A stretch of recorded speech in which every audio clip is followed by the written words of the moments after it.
The operators of Rainbow Six Extraction may be old friends if you've barricaded bomb sites and repelled off rooftops in Rainbow Six Siege, but it's time to take these relationships to the next level. Launching device! Faced with a fierce and relentless army of Archean enemies, the operators of Extraction have had to adapt their abilities and evolve their loadouts to take on this deadly new challenge. So, in this episode of our Rainbow Six Extraction Deep Dive series, we're talking operators. Who are they? What unique gadgets do they bring to the fight? And how do they go beyond what you can do in Siege? How do the weapons and React tech that you choose change the way you play? And what kind of perks and upgrades can you unlock to make these operators more versatile and effective than ever? Now let's meet the crew. I suppose I could just list the 18 operators available at launch, but that might take a little while. Doc, Ella, Pulse, Alibi, Finka, Hibana, Lion, Sledge, Vigil, IQ, Jaeger, Rook, Fuse, Smoke, Tachanka, Capitao, Gridlock, and Nomad. Now, you won't have access to the full roster from the get-go. Extraction puts you on the front lines of an evolving crisis, so Mira, Thermite, and Ash will bring new operators into the program as you progress through the game. Each operator has a unique ability that helps define what they can bring to the table, and what those abilities can do in Siege is just the beginning.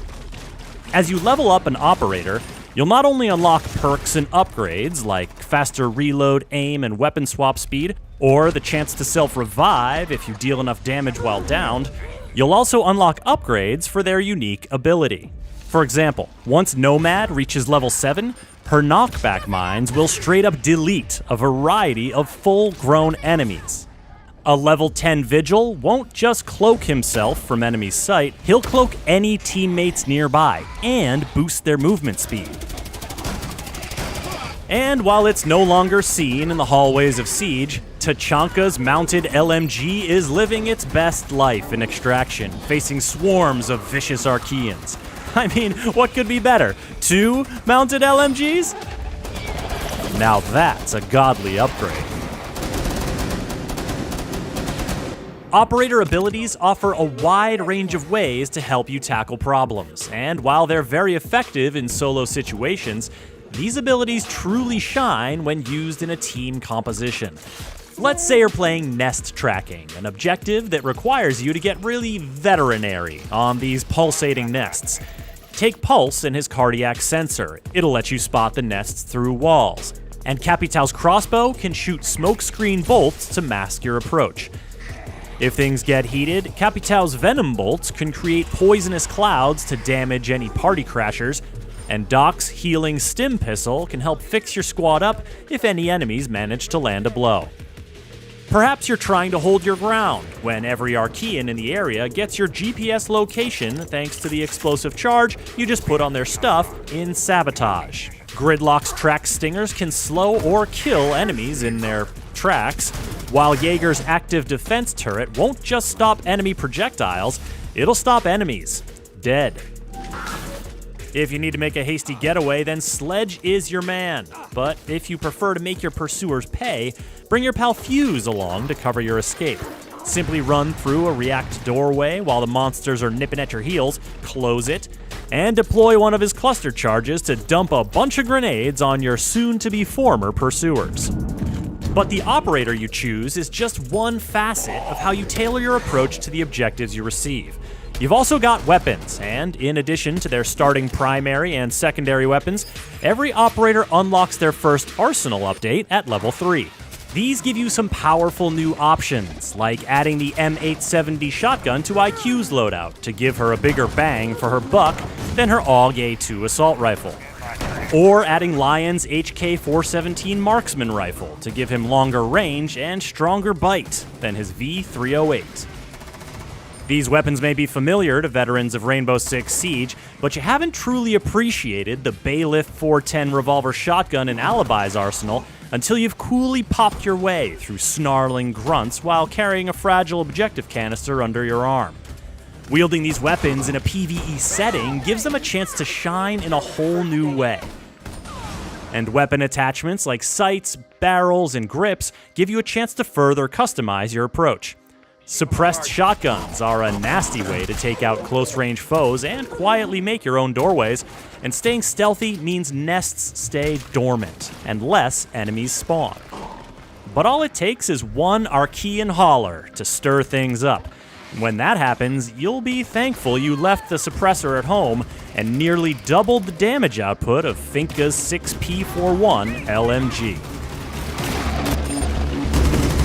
The final piece of the loadout puzzle is REACT tech. Now, you can think of these as secondary gadgets from Siege if they were left alone on an island for millions of years and evolved into new species of clever and deadly devices.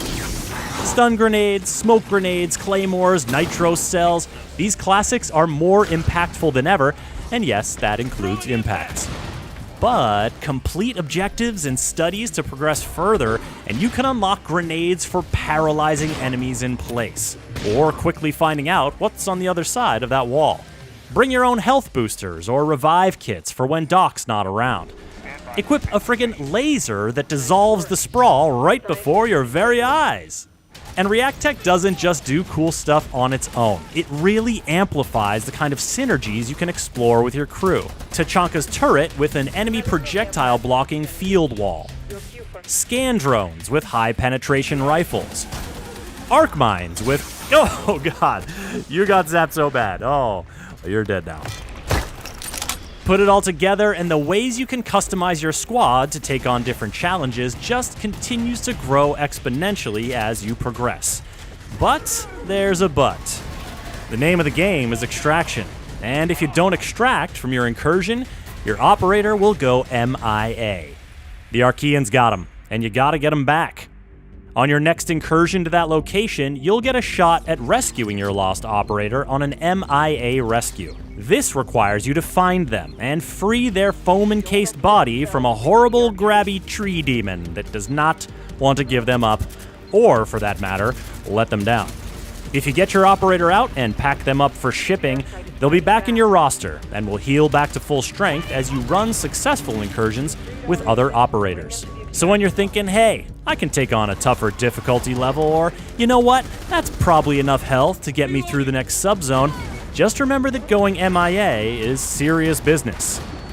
Then again, you take on tougher challenges, you get those big XP bonuses and upgrades, then business will be booming. Decide for yourself this January when Rainbow Six Extraction launches on PS4 and PS5, Xbox One and Xbox Series X and S, cloud gaming, and PC. Subscribe to this channel to catch the next video in our series, and get the latest updates at news.ubisoft.com.